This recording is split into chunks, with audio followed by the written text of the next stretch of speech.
Hey, what's up, Roxstars? It's Rox with a little bit of talk about what's at the top of the blog, so let's get to it.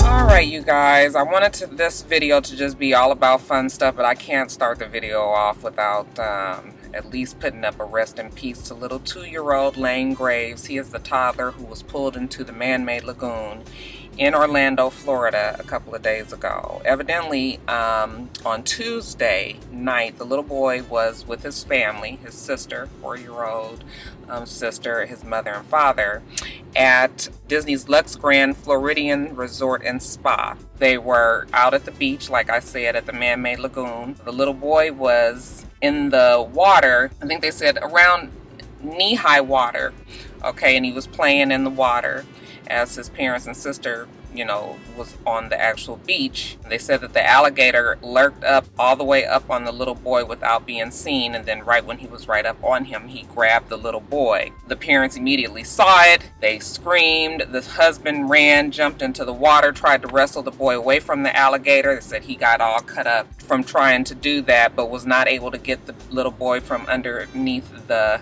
alligator's grip, and the alligator pulled him underwater. Immediately there was a huge manhunt, and they had all of the local enforcement trying to find the little boy. I think they said this is like a 200 to 300 acre man-made lagoon for the resort goers, and they weren't able to find the baby Tuesday evening. However, the baby was found yesterday afternoon, Wednesday, about 6 feet under, not too far from where he was attacked. So yeah, again, I don't know what's going on in Orlando, you guys. This has been a terrible week for Orlando. Very sad, especially because it's a child, and nobody ever wants to hear about a child that's killed in a crazy freak accident like this. It just hurts my heart. I know those parents are beyond themselves right now. To go on vacation. They said they're from Nebraska and they're there for vacation, family of 4, and now they're going home -1. Okay, their youngest baby. I'm sure this was never ever something that they would expect, especially being at Disney. It's supposed to be the safest place on earth. So prayers up to the families of the Graves little boy. Friends and family for sure. All I know is Disney better get their money together. Okay, I'm sure they have it.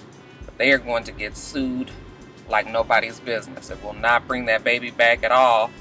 But I don't see this going anywhere without them having to pay for this family's extreme and tragic loss. They said that they've been having problems with alligators on the resort, and there's nothing really that they've been able to do about it because, Florida has alligators. That is an area that, the alligators are definitely frequenting, and they haven't been able to get a handle on these alligators. But they also did not warn the resort goers that they've been having problems with alligators. Okay, they said they have a sign up that says no swimming, but they don't have a sign that says stay out of the water, or that there's an alligator, infestation or anything like that. So yeah, there's going to be big time money paying out. This was a highly publicized tragedy. I feel so terrible. I could not imagine. It was terrible to hear the stories of people thinking that the parents were negligent when it was clear that they fought to try to get their child away. You guys know, you've seen enough National Geographic shows where they say that the grip of an alligator is one that you cannot get open. So yeah, they didn't deserve the criticism that they got, and the police said that they were not negligent in any kind of way, that it was just an accident that this alligator came and got the little boy. So prayers up.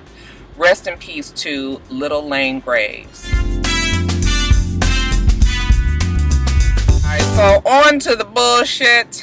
Love and Hip Hop ATL, the dramatics, you guys. I promise you, this mess with Jocelyn, I'm telling you, it's just so I don't really know what Jocelyn is trying to do. It's almost like she's trying to keep all this going. I guess somebody told her that we didn't believe that Stevie J could be gay or could be bisexual, but we didn't ever think that. I've never really thought about the fact that he might be gay, but if he was, it wouldn't surprise me. We know that the two of them have a certain proclivity towards threesomes, and the fact that she's bisexual, I don't see why it would be any more shocking that he's bisexual. So So, you know, of course, what women in the reality world do is once they break up with their significant other, they pull out the gay card. All of a sudden, he's gay. He's been gay all this time, supposedly, but Jocelyn just put up with it because I guess she was being the faithful and loyal wife, and, you know, she just dealt with the fact that he actually liked men instead of women. So, you know, she was putting that out, and, you know, Stevie J was coming back, clapping back with whatever he was saying, kind of these thinly veiled threats on Instagram. But they've kind of died down on Stevie J's side. Well, not on Jocelyn's side, honey. She gonna prove it to you guys once and fucking for all that she is not lying about Stevie J's proclivities. She had, in one of her rants, she had said that she was going to do a lie detector test at the Love and Hip Hop reunion, and I had said, well, you can say that there's going to be a lie detector test, but shit, Mona got to be the one to say it's okay. Okay, and bitch, if Mona ain't said it, bitch, it ain't going down. I don't know exactly what happened there. Maybe Jocelyn realized it wasn't going to be no lie detector test, so honey, she took it upon herself to take it on down to wherever they got the special lie detector test taking things here in Georgia. It's so funny when you read the paperwork, it says something like, you know, Jocelyn Hernandez states that her husband Stevie J watched gay porn, okay, and that was the reason why they broke up with each other, because he had an addiction to gay porn, and you know, she was tired of dealing with it. I was just like, now I want to talk to the motherfucker that actually sat down and did the damn lie detector test, okay, typed up all of that, and I was just like, if this ain't some old hood booger nigga shit, I'm telling you the truth. Yeah, she was real proud of herself, because, you know, she was just like, for you all you beef suckers out there that don't believe what I'm saying, god damn it, Stevie J likes him some D-I-C-K, as far as Jocelyn says. What was not clear in the lie detector test is, when you say you watch gay porn, is it gay men porn or gay women porn? Okay? I know a whole bunch of men that love to watch lesbian porn. Okay? A whole bunch of women like to watch lesbian porn. Okay? So it's just like, okay, there is a distinction there, and it was not necessarily clear. So, you know, I'm not saying that the bitch lying or not. I'm so tired of Jocelyn. Okay, because now it's just like, okay, now what? So you got your paperwork, and what? Y'all still not together, you know, we still, I mean, it ain't no vindication, no way. It's just more of just like, okay, here they go with the stunts and shows. But we'll see. On the reunion, I guess them two will be at odds with each other. Still feels like it's all for the reunion, but, like I said, child, we'll see. Now, speaking of the reunion, Mona, bitch, I want you to get real close to the camera with me. How the fuck you ain't gonna let Tommy be in the fucking reunion? Okay, did you guys hear about that? I was so mad. Evidently, on Instagram yesterday, Tommy posted that she's been banned from the Love and Hip Hop ATL reunion, and I was like, ain't this about a bitch? I mean, we was all waiting to see. I mean, maybe we might have did it, you guys. We might have did it for Tommy, okay? Because, you know, we've been making a list and checking that bitch twice. We knew that we wanted Tommy to get at quite a few people, and I think maybe Mona might have been watching us and knowing that, you know, we got this list going, that Tommy needs to make sure that she check a bitch. And Mona was just like, I don't need that type of grief on my hands. One of the biggest parts of that is that Tommy and Jocelyn have beef. And those two being volatile, I guess Mona was just like, we gonna have to, you know what, Jocelyn's gonna trump the newcomer. Not only is she a newcomer, but she's not even a regular cast member on the show. Even though she made the show very much watchable this season, because the season was kind of dry and no real storyline stuck, okay? When we say real storylines, people are saying that is the problem with Tommy. We all know that Tommy and Show Enough Scrap, you know, we found out over the season that their relationship was not real, that Show Enough Scrap was actually involved with some other lady for a long time, but she did not want to be on the show. I think she had just had a baby, that their relationship supposedly was made up only for this television show. And I guess Mona is mad that the fucking wool was pulled over her eyes, okay? Mona was like, bitch, I'm the only one come up with stories.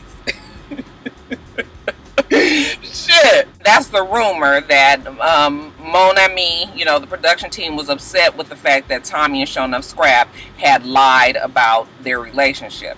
It could be that. It could be that in addition to Karen King having legal problems right now. Show Enough Scrap is in jail. It's just like, where are they going to go with all of this, okay? Karen King's case is going to probably get worse before it gets better. So maybe Mona is just like, yeah, I didn't thought about it real hard. And maybe I don't want to go quite this route with the show. There's a point when reality overlaps real life. Maybe Mona has decided to cut her ties with that fucking family and just be like the hell with it. Because I know at the beginning we was like, them motherfuckers crazy. But I am very disappointed that Tommy won't be there. I was looking forward to seeing Tommy there. I wanted to see her with her dress, no panties on, okay, and beat a bitch ass. But it ain't gonna happen, y'all. It ain't gonna happen. Y'all did try to take up for Tommy, though. Y'all was on Mona's Instagram and putting all of these corn on the cob, you know, icons, emoticons on Mona's Instagram, to the point where Tommy was just like, oh my god, you guys, stop it. Okay, because Tommy was just like, I'm gonna do like Tammy and I'm gonna come back a season after next and get my spot. Okay, so don't y'all be burning bridges for Miss Lil Tommy, because maybe she got something else up her sleeve. But I don't know if they saying that she won't be back next season. I don't know if that's been confirmed yet.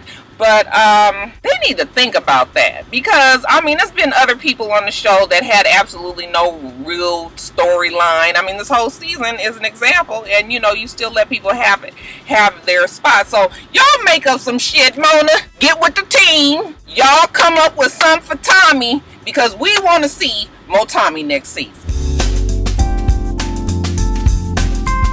You guys, the TheGovanMess.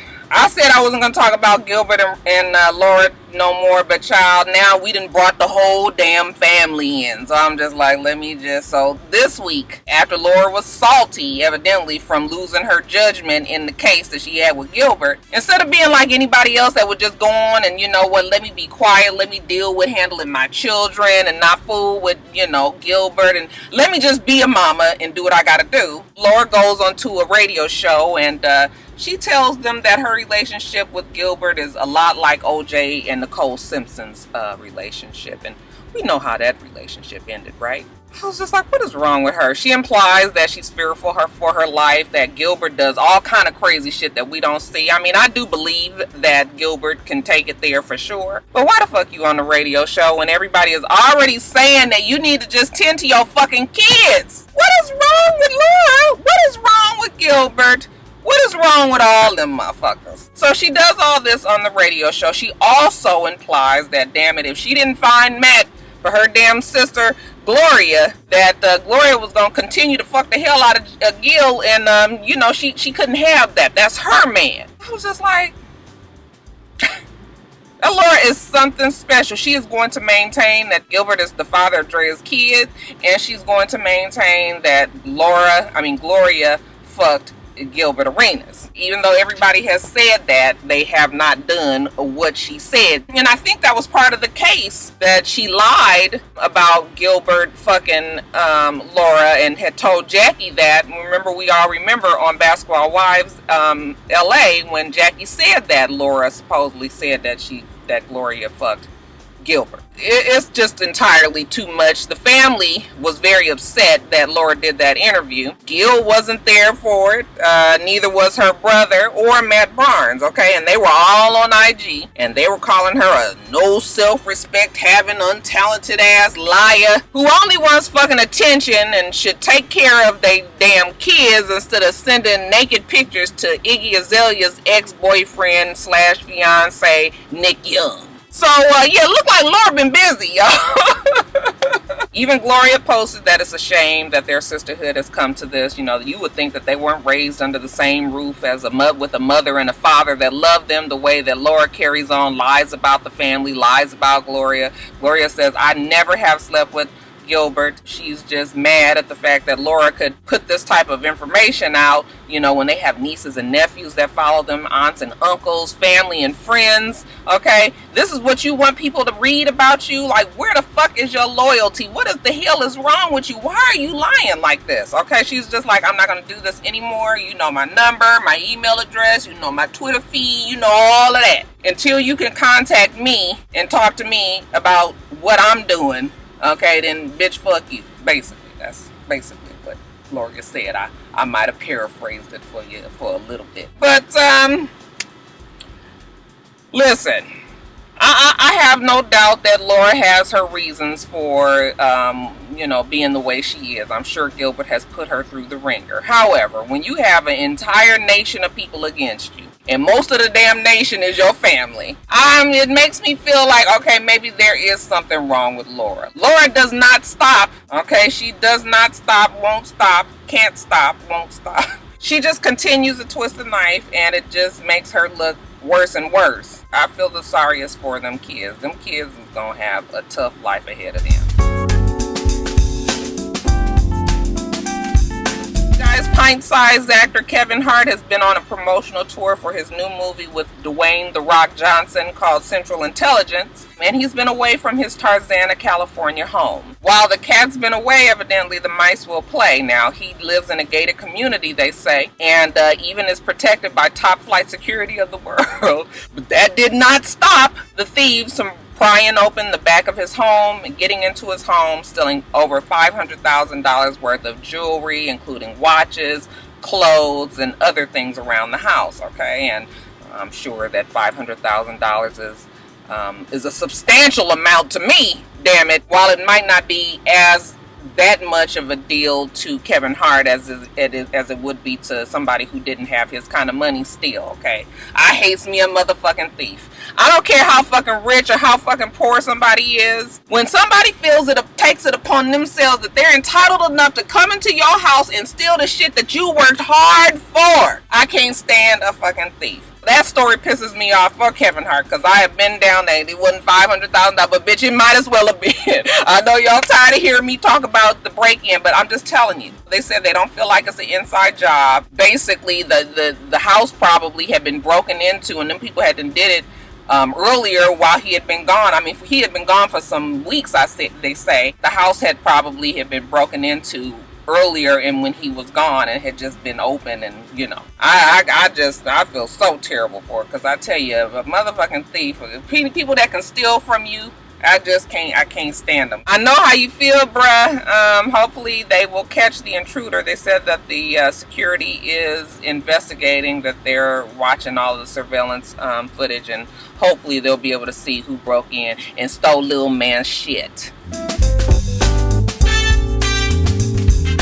Depending on who you speak to, okay, Lil Wayne supposedly had a performance in Milwaukee, and he drank a heap load full of lean. When he left his performance and got on his private jet, he proceeded to have a seizure. They say that they landed the plane, and he refused medical treatment because he said he was fine. They took the plane off once again, and he had another seizure. I guess this second seizure might have been more violent than the first. They landed that plane and took that ass to the hospital. Lil Wayne's side says he was not drinking lean. He has stopped drinking lean because he is epileptic, and the lean triggers his seizures. So they're saying that he doesn't drink lean any longer, even though we see him with his huge styrofoam cup. But y'all, maybe he got some high C in there. As of now, they're saying that he is much better. He's in stable condition, and he even tweeted that he's feeling on the 100, up and up. Thank you all for your support. I just hope that he's not still on that lean. I just can remember clearly he was saying in an interview a long time ago how difficult it was to get off a lean, because it makes you very, very sick. The withdrawals from it is so terrible that it's hard to get off. But I hope for his health's sake that he's not still taking that lean. I know Brother Man is still stressed out over this damn lawsuit that he's got with Cash Money. For a minute we thought it was all good with him and Baby, but evidently it's not anymore, and he's still suing, and he's still mad, and it didn't work out, and all of that. So, you know, Brother Man got a lot of pressure on him. He got all these fucking kids, you know, and baby mamas that he got to take care of, and his money not coming in the way he needs it to be coming in. I'm sure Lil Wayne still has quite a bit of money, but, you know, whatever you ain't got, when you got $50 million that should have been coming your way and it ain't coming back, it ain't came to you, bitch, I'm sure that's stressful. So hopefully he's feeling better. Like I said, hopefully he ain't still on that shit. And I guess we'll see if there's any more health issues with Lil Wayne. Hope you feel better, Lil Weezy.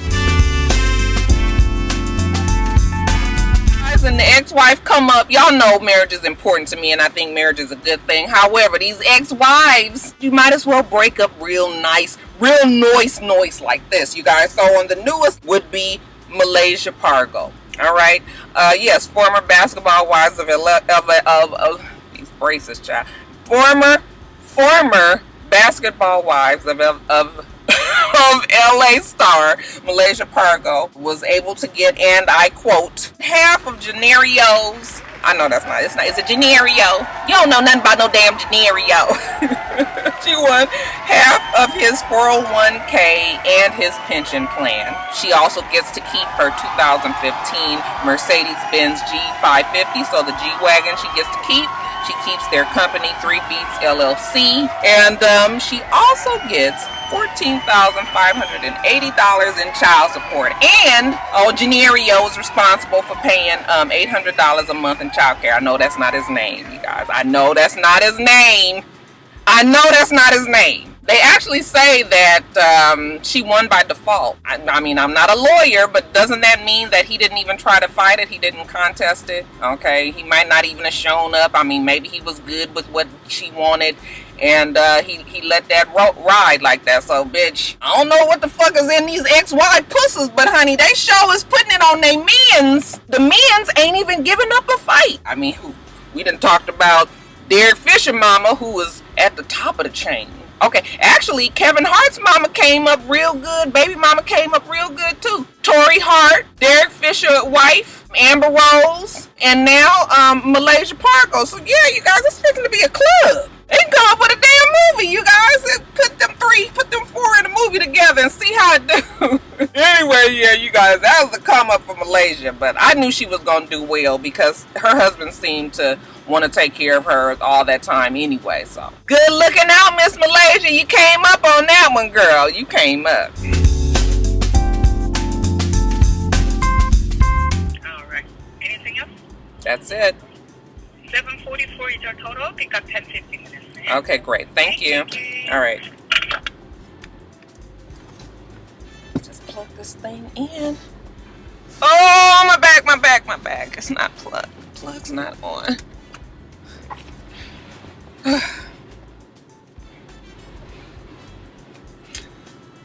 Okay, you guys, and lastly, in quickies, congratulations to Missy Elliott. Let me get my words together.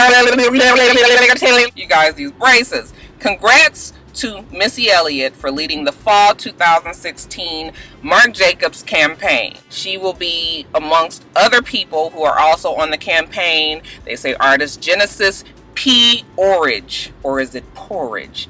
It's spelled P-Orridge. Also Sissy Spacek and a bunch of other models. They're all going to be on the campaign for Marc Jacobs' fall lineup. Okay, so congratulations to Missy Elliott. Also, she will be honored at the next VH1 Hip Hop Honors.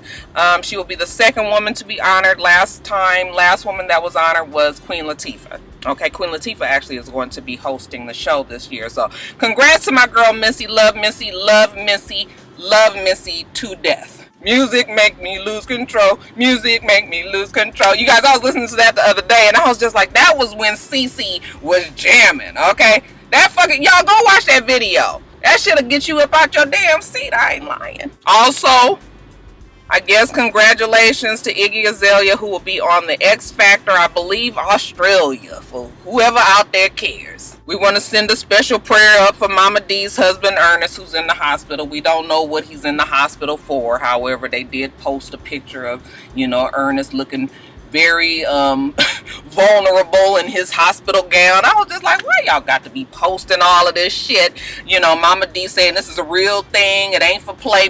He's in the hospital, and I love my man and I'm here for my man and all of that. So don't really know what's wrong with Mr. Ernest, but whatever it is, we want him to get well soon. And then, of course, we can't close out without talking about Game 6 tonight, you guys. Who do you want to win? Not wind, win. It will be a game winner for Golden State if they can pull it off. It will be a series saver if Cleveland can pull it off. So, I don't really care. But you guys let me know who you got and may the best man win. We do this every single week. So make sure that you rate, comment, and subscribe, and make sure that you come back.